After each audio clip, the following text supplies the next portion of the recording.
మురారి వాళ్ళ బిడ్డను మోయబోయే surrogacy mother Mukunda అని తెలుసుకుంటాడు. ఫస్ట్ షాక్ అయ్యి ఓకే ముకుంద అని చెప్పేసి నేను బయలుదేరుతాను ఇంకా అని చెప్పేసి మురారి బయలుదేరేస్తాడు.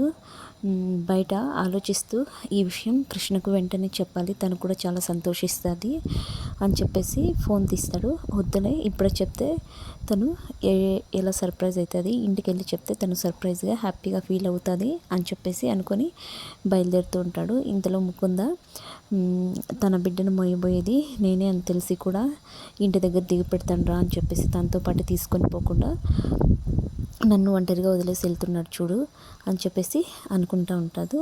తర్వాత ఇంటికి వచ్చిన తర్వాత కృష్ణను వాళ్ళ అత్తయ్య భవాని అడుగుతుంది, ఎలా ఉంది రిపోర్ట్స్, బేబీ అంత బాగుందా కృష్ణ అంటే, అంత బాగుంది అత్తయ్య, మీరేం టెన్షన్ పడొద్దండి, పరిమళ కూడా డాక్టర్ గారు కూడా మీ పెద్ద అత్తయ్యను ఫస్ట్ ప్రశాంతంగా ఉండమని చెప్పమన్నారు అంటే, సాలే తింగర పిల్ల అని చెప్పేసి అంటే, మురారి ఏడి అంటే మురారి ఏసీపీ సరికి కొద్దిగా పని ఉండి బయట వెళ్ళారు అత్తయ్య వచ్చేస్తారు అని చెప్పేసి అంటుంది.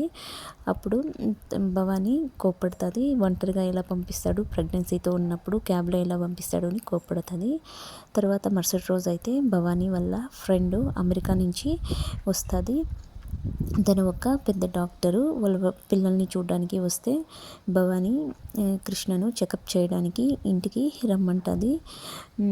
ఇంతలో వచ్చినాక వాళ్ళిద్దరూ మాట్లాడుకుంటూ ఉంటే ఇంట్లో అందరూ వస్తారు, కృష్ణ అందరూ వస్తారు. రాయి తింగర పిల్ల ఇదే నా కోడలు అని చెప్పేసి పరిచయం చేస్తుంది. నమస్తే ఆంటీ అంటే, నమస్తే మేడం అంటే, మేడం కాదు ఆంటీ అని పిలవమంటుంది భవానీ ఫ్రెండ్. తర్వాత ఏం లేదు కృష్ణ, తను ఒక పెద్ద డాక్టరు, అమెరికా నుంచి వచ్చింది, తను ఇప్పుడు నిన్ను చెకప్ చేసి లోపల బేబీ ఎలా ఉంది, ఎలాంటి ఇన్స్ట్రక్షన్స్ తీసుకోవాలి అన్నీ తను నాకు ఇప్పుడు చెప్తుంది అని చెప్పేసి అంటే కృష్ణ షాక్లో భయపడుతూ ఉంటుంది. ఇదే అండి మన లేటెస్ట్ ఎపిసోడ్ ప్రోమో, ఈరోజుటి ప్రోమో ఇదే అండి. నా వీడియోస్ కనుక మీకు నచ్చితే ప్రతి ఒక్కరూ సబ్స్క్రైబ్ చేసుకోండి. Thank you for watching my videos.